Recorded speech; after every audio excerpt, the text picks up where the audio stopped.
Mu'tik atau mu'tiko itu apa? Budak, ya, budak laki-laki dan budak perempuan. Kenapa kok kita letakkan terpisah dari sini?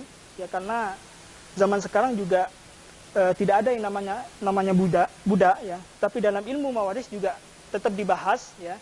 Karena barangkali kita tidak tahu zaman-zaman setelahnya mungkin barangkali sudah ada perbudakan.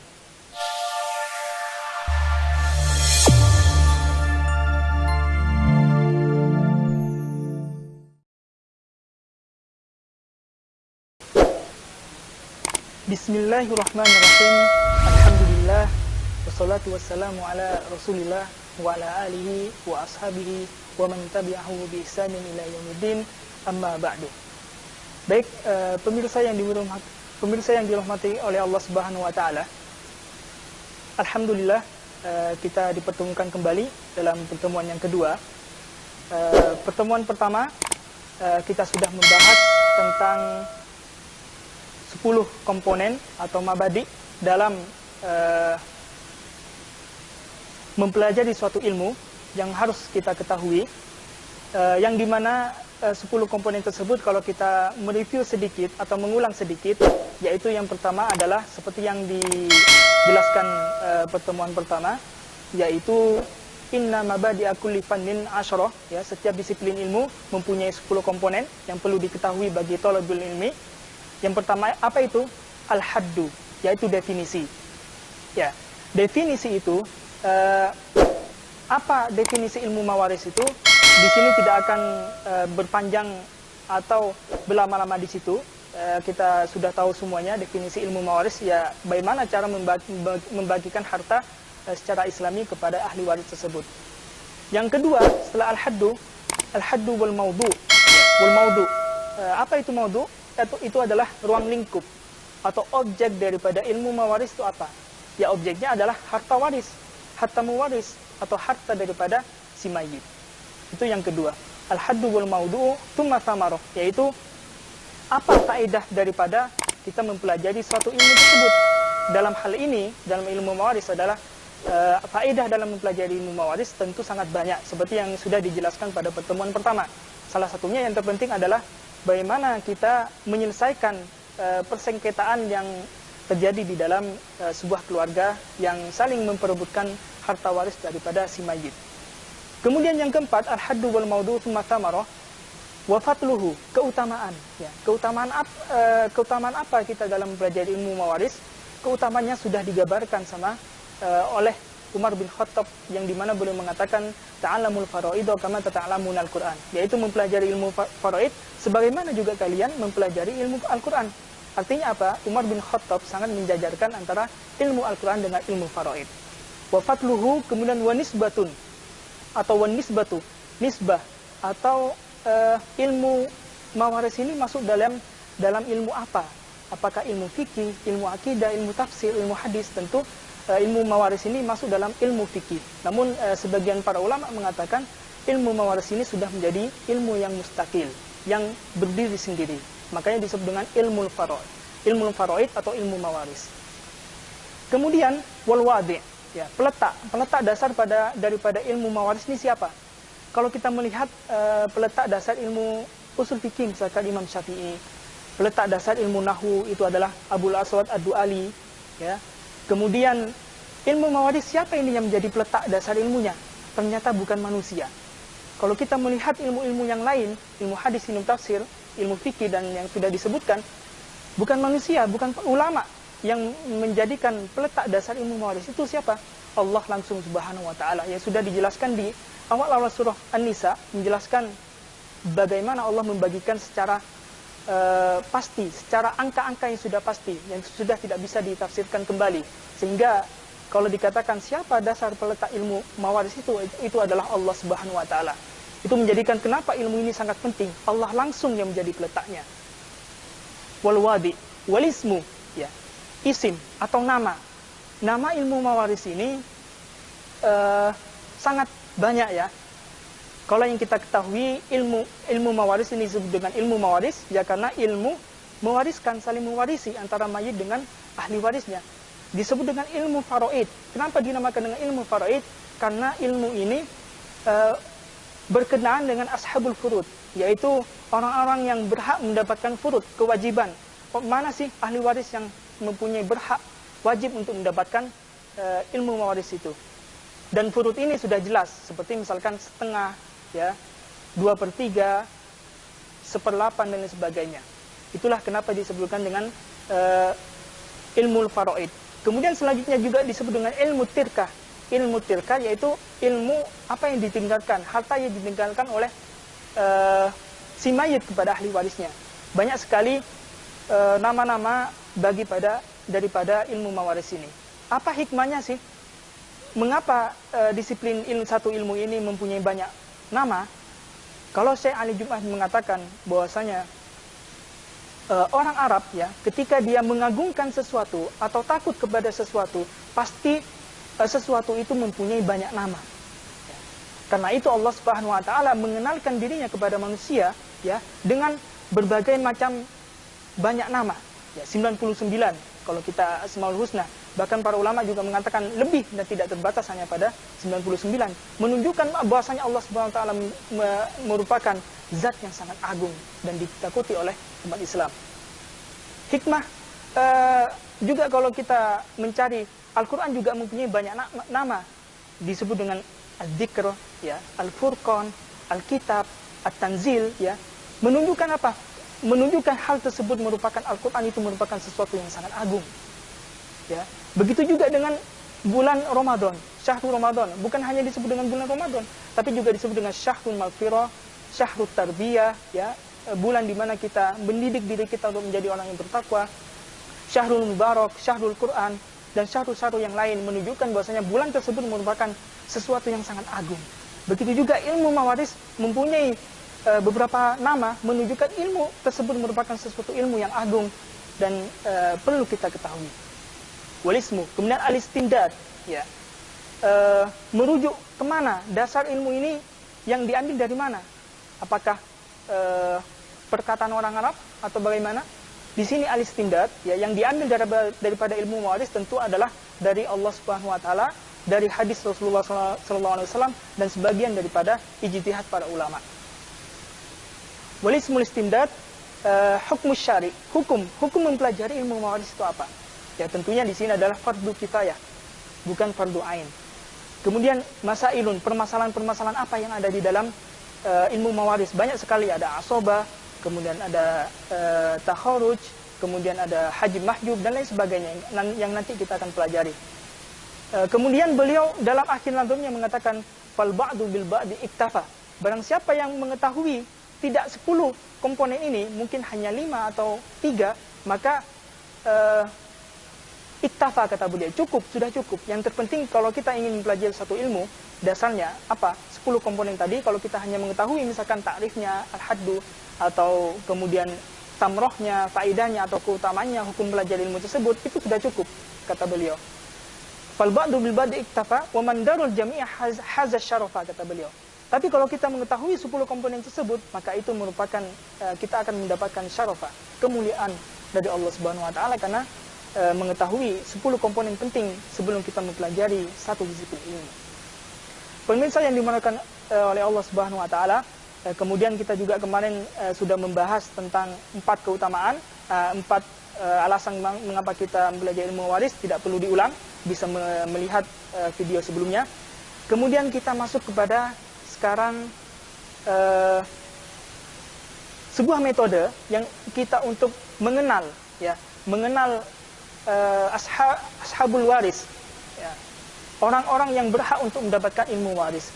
Kalau kita mempelajari ilmu waris, misalkan pada syekh-syekh, ya, kalau di banyak teman-teman belajar langsung daripada Syekhul Azhar di Masjid Al-Azhar, di mana para syekh tidak memberikan satu metode yang seperti bagan atau pemetaan pemikiran, yang dimana orang Arab itu sangat kuat hafalannya sehingga tidak butuh kepada sebuah bagan atau sebuah rancangan atau gambar-gambar yang untuk memudahkan hafalan mereka.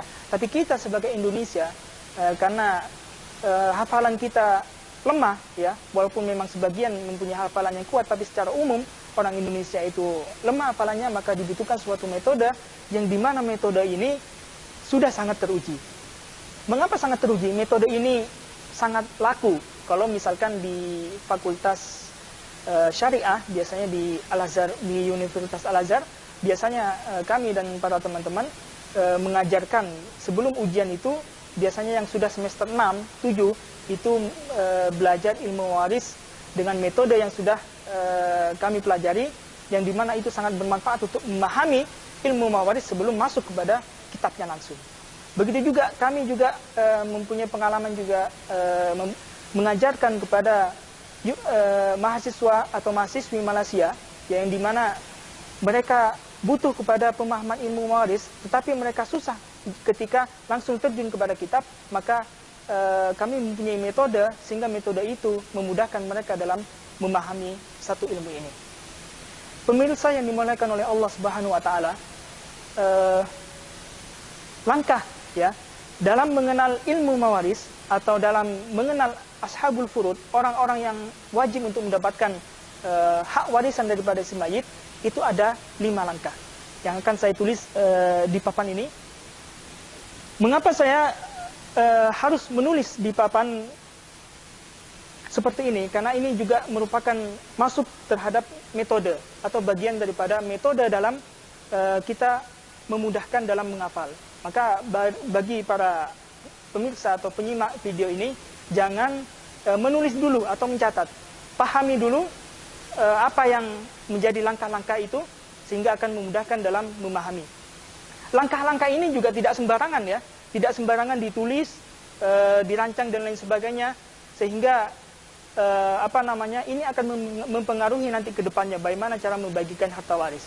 Langkah pertama ya, dalam langkah pertama untuk menghafal orang-orang yang berhak untuk mendapatkan harta waris itu bagaimana, yaitu yang pertama, langkah pertama ingat, meletakkan mayit di tengah ya, dan kemudian meletakkan zauj atau zaujah di samping kanan atau di samping kanan atau kiri mayit, seperti ini.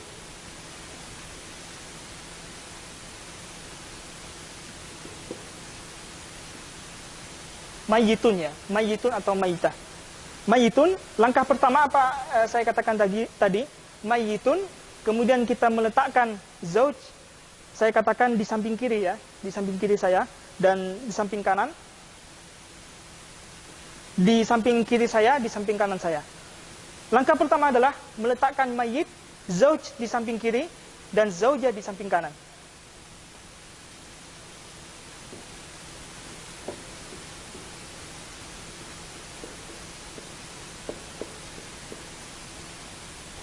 Ya, inilah langkah pertama dalam kita mengenal atau metode mudah dalam menghafal ashabul furud atau ashabul waris, orang-orang yang berhak untuk mendapatkan hak warisan daripada si mayit.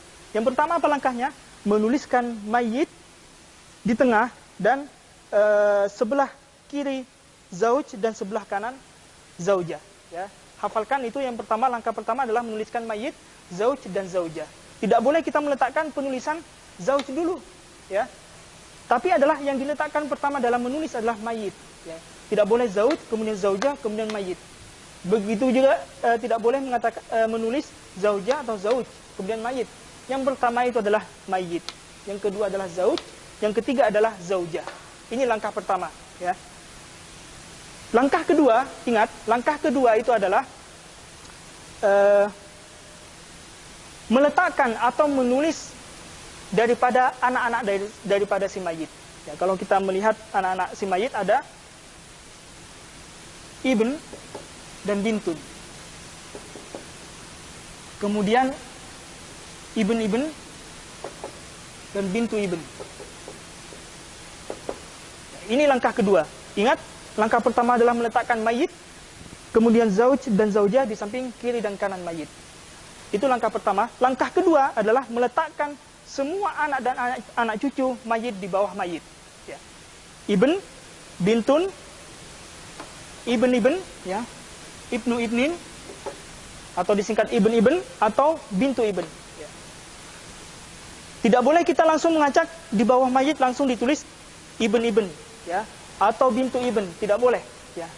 Harus diurut seperti ini. Ibn, bintun, dan tidak boleh kita menulis bintu ibn duluan, tapi ibnun ibnin. Mengapa demikian? Karena ini sangat penting untuk memudahkan atau mengetahui secara benar dalam pembagian waris. Ya. Maka langkah-langkah ini tidak boleh sedikit pun salah dalam mendahulukan mana yang harus ditulis terlebih dahulu. Ya, ibnun, bintun, ibnu ibnin, dan bintu ibn. Kita tidak perlu memikirkan lagi, tidak perlu ada pertanyaan loh, mana anaknya bintun, mana anaknya bintu ibn. Tidak perlu dipertanyakan. Cukup untuk bagan atau pengenalan ashabul waris, ya, orang-orang yang berhak mendapatkan waris, cukup seperti ini dulu. Ya. Tidak boleh ada pertanyaan, mana anaknya bintun kok cuma ibn. Ya, nanti akan ada jawabannya di bab tersendiri. Yang pertama, yang menjadi fokus kita dalam pertemuan kedua ini adalah cara menghafal ashabul waris, orang-orang yang berhak menerima waris. Ya. Yang pertama, langkah pertama sudah hafal ya, yang langkah kedua juga sudah. Kemudian langkah ketiga. Langkah ketiga apa? Keywordnya apa? Yang menjadi kata kuncinya itu apa? Menuliskan bapak atau kakek nenek daripada si mayit. Ada siapa aja? Ada abun, ada umun, kemudian ada jaddun, ada jaddatun, kemudian ada jaddatun. Ada 5 ahli waris yang perlu kita hafalkan di atas mayit. Tidak boleh, sekali lagi tidak boleh menuliskan umun dulu baru abun. Harus urut seperti yang sudah dituliskan tadi. Yang pertama adalah abun, ya, ummun, jaddun, jaddatun, jaddatun. Tidak perlu ada pertanyaan juga, loh, mana kakek daripada umun? Jaddunnya umun mana? Tidak boleh ada pertanyaan seperti itu, karena di situ ada babnya tersendiri. Yang menjadi fokus kita adalah cara mudah menghafal, ya, ashabul waris, orang-orang yang berhak mendapatkan ahli waris. Ingat, ini langkah ketiga ya. Langkah pertama apa tadi? Ya, bisa diingat-ingat kembali. Di sini langkah pertama, kemudian langkah kedua, kemudian langkah ketiga. Langkah keempat mana? Yaitu memberikan atau menuliskan orang-orang atau saudara-saudara daripada si mayit. Ya. Saudara si mayit ada siapa? Diletakkan di mana? Apakah di atasnya lagi? Tetapi di samping zauj. Ya. Kita meletakkan saudara kandung dan saudara sebapak di samping zauj. Ya. Ada siapa saja? Ada akhun syakik, ya. Saya singkat akhshin. Akhun syakik, kemudian ada ukhtun syakikoh. Kemudian ada akhun li'ab. Kemudian ada ukhtun li'ab.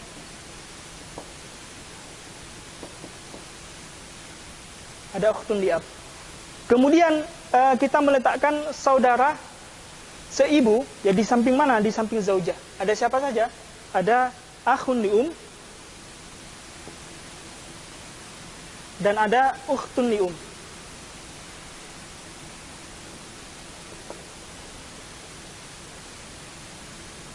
Ada ukhtun li'um.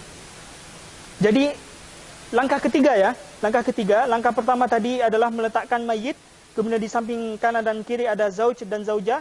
Kemudian langkah kedua kita meletakkan anak daripada mayit, ya, ada ibn, bintun, ibn, bintu ibn. Kemudian kita meletakkan bapak atau kakek daripada si mayit. Ada siapa saja? Ada abun, umun, jaddun, jaddatun, jaddatun. Ya, ingat, cara menulis langkah itu tidak boleh kita acak semau kita, tapi sesuai dengan apa yang sudah dijelaskan tadi, karena ini sangat mempengaruhi dalam memudahkan hafalan dan juga akan mempengaruhi dalam pembagian waris secara benar dan tepat, ya. Itu langkah kedua. Langkah ketiga apa? Meletakkan saudara-saudara mayit. Ya. Keywordnya itu agar kita mudah. Kalau kita memikirkan, kalau kita menghafal, ya, apa langkah pertama? Langkah pertama yaitu meletakkan mayit, dan di samping kanan mayit ada zauj dan zaujah. Itu poin pertama atau keyword yang perlu kita ingat. Kemudian ada di bawah mayit ada siapa saja? Ada anak-anaknya. Ada siapa? Ada ibn, ada bintun, ibn, dan bintu ibn. Itu langkah kedua. Langkah ketiga keywordnya apa? Berikan atau tuliskan bapak dan atau keturunan bapak atau ibu atau nenek daripada si mayit. Ada siapa aja? Ada abun, ada ummun, ada jaddun, ada jaddatun, dan ada jaddatun. Ingat, tidak boleh salah dalam menuliskan langkah-langkah tadi. Itu langkah kedua. Langkah ketiga apa? Yaitu memberikan atau menuliskan saudara-saudara daripada si mayit. Di sini saudara ada 3, ya. Tidak hanya saudara sekandung, tetapi ada saudara sebapak dan saudara ibu. Apa saudara sekandung? Saudara sekandung itu adalah akhun syakik, ya. Akhun syakik itu adalah saudara laki-laki sekandung. Ukhtun syakikoh, ya. Ukhtun syakikoh itu adalah saudari perempuan yang kandung, sekandung. Kemudian akhun liab, yaitu saudara laki-laki tapi dari bapak. Akhun liab. Nanti bagaimana prakteknya akhun liab itu seperti apa sih? Tidak usah dipikirkan. Nanti yang insya Allah akan pertemuan selanjutnya yang menjadi fokus kita dulu adalah cara menghafal ashabul waris. Ya. Akhun liab intinya adalah saudara laki-laki sebapak. Ukhtun liab itu adalah saudari sebapak. Ya. Ingat, cara penulisannya adalah ke samping kiri saya dulu atau ke samping kiri mayit, ya. Tidak boleh ke sini dulu. Kenapa? Karena nanti ada alasan mengapa kok mendahulukan syakik dan liab daripada lium. Ya, ini akan mempengaruhi juga pada bab-bab selanjutnya. Kemudian setelah kita menuliskan syakik dan liab, saudara sekandung dan bapak, kita menuliskan seibu. Ya. Saudara seibu daripada si mayit. Ada siapa? Ada akhun lium dan ukhtun lium. Di sini ada plus, ya. Akhun lium plus ukhtun lium. Tidak seperti ini. Akhun syakik dikurung sendiri, ukhtun syakiko dikurung sendiri. Kenapa kok ada plus? Nanti akan saya bahas di pertemuan selanjutnya. Intinya apa? Intinya kita paham, langkah ketiga adalah memberikan atau menuliskan saudara atau dan saudari daripada si mayit. Baik itu adalah syakik, ya, sekandung, liab, sebapak, dan lium, seibu. Setelah kita menuliskan saudara-saudaranya, kita menuliskan anak daripada saudara, anak daripada saudara si mayit. Ada siapa aja? Tidak semuanya kita dapatkan atau tidak semuanya ahli waris itu anak daripada saudara itu mendapatkan harta waris. Siapa yang hanya mendapatkan? Anaknya akhun syakik dan akhun liab. Ada siapa? Ada ibn. Ada akhun di akhun liab ada ibn.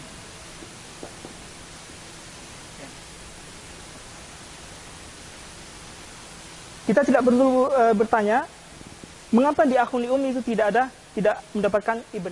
Ya, sekali lagi tidak boleh ada pertanyaan itu. Yang menjadi fokus kita pada pertemuan yang kedua ini adalah cara menghafal atau cara mudah dalam menghafal orang-orang yang berhak mendapatkan ahli waris. Ya. Poin ketiga ini lumayan panjang yang perlu kita fokuskan. Poin ketiga ini cukup panjang, tapi keywordnya adalah apa? Keywordnya yang kata kuncinya yang mudah dihafalkan, menuliskan saudara dan saudari, begitu juga anaknya daripada si mayit. Bukan anak si mayit, tapi anak daripada saudara. Ya, akhun, ingat cara menulisnya adalah akhun syakik, kemudian ukhtun syakiko, akhun liab, ukhtun liab, kemudian akhun lium plus ukhtun lium. Kemudian ibn, anak daripada akhun syakik, dan ibn atau anak daripada akhun liab. Itu langkah ketiga, ya. Kemudian langkah keempat apa? Yaitu memberikan atau menuliskan saudara daripada bapak atau paman. Ya, sebutannya adalah paman. Paman daripada si mayit. Kita tulis